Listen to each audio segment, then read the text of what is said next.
Hi guys. So, I have been talking to a lot of people trying to figure this out and doing a lot of studying on these parts.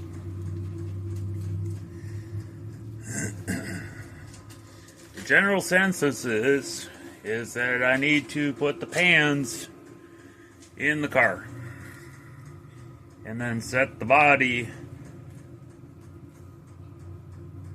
bolt the tunnels onto the pans, then set the body on the pans, and then you can line it all up, which is the absolute, what I thought would be the best idea, and that is actually by far the best idea you could have.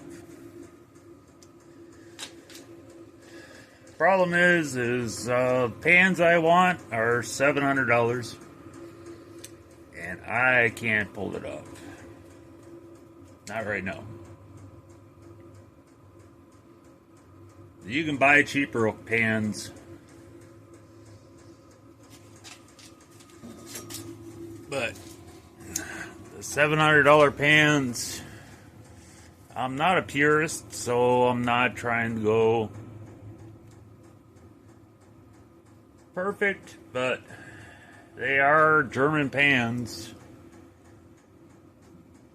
The thing is that the good Brazilian pans are only a little bit cheaper. They're $700 right now because they're on sale. There's like a $40 difference. And the Brazilian pans have black coating on them. Well, the German pans are that zinc coating. So I want those pans.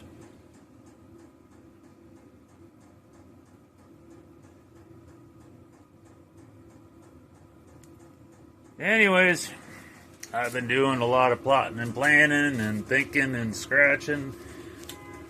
Okay. Let's see if I can do this.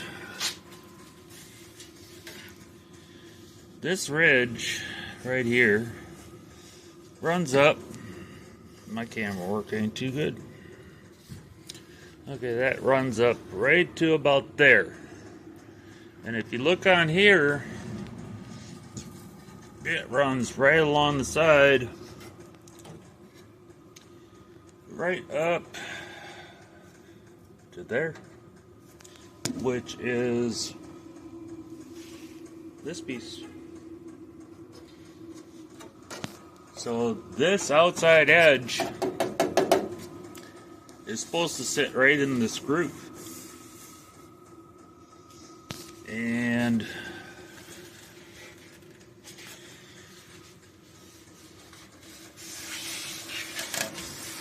that outside edge is what goes in that corner.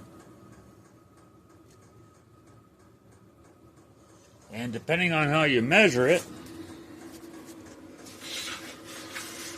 from the edge here to this outside edge where it sits in the corner is between 2.25 and 2.5 inches, depending on, because you got the bend. So it's gonna actually kind of come. When I measured it, it was 2.5 inches, but when I freaking took into account that bend, you're getting down to more like 2.25 inches. So there, I got a reference point. I need between 2.25 and 2.5 inches in there. And then I figured out that's a seatbelt anchor. And I have the same seatbelt anchor right here. And these center holes are still in here good. So I figured out I could measure from there to there. I'd have to do it again to tell you what the dimension was. And from there to there, it was off by 1/8 inch. But you can move this just a smidgen bit. So, if I finish getting this working sitting here, get it all primed, mark off my distance from the outside edge to the outside edge of this, so it lines right up with it, I can lock this piece into this piece and then measure from that hole to that hole and get this where it's supposed to be. And of course, that's all saying that, well, that will all, you can tweak that around. That's all banking on this ridge being exactly where it's supposed to be. So, that said, I would not try this if at all possible.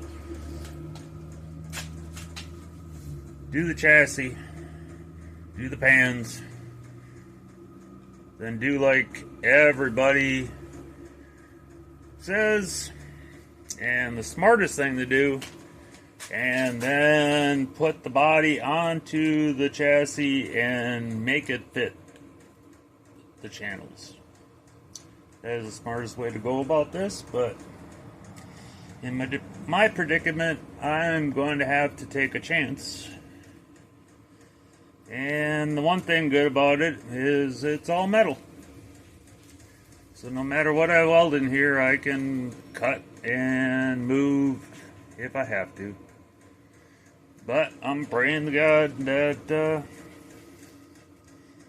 that seam is exactly where it's supposed to be.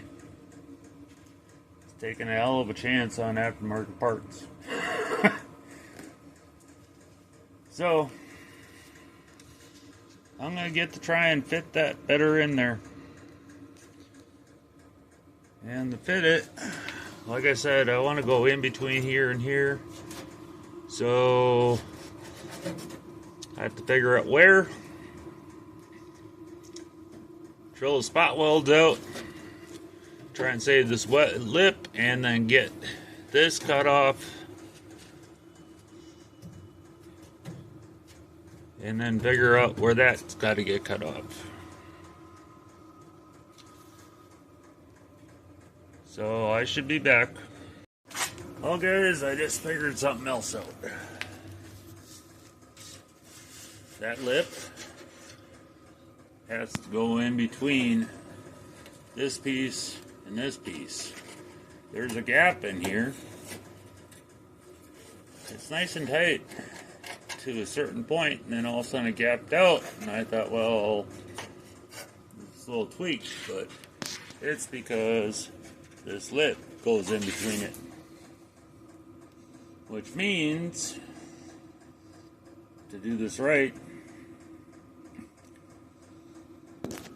means get that frickin' heater tunnel out of there.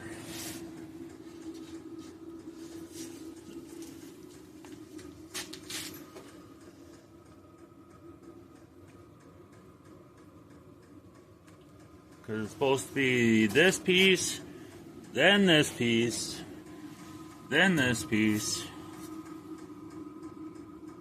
I told you it was a jigsaw puzzle.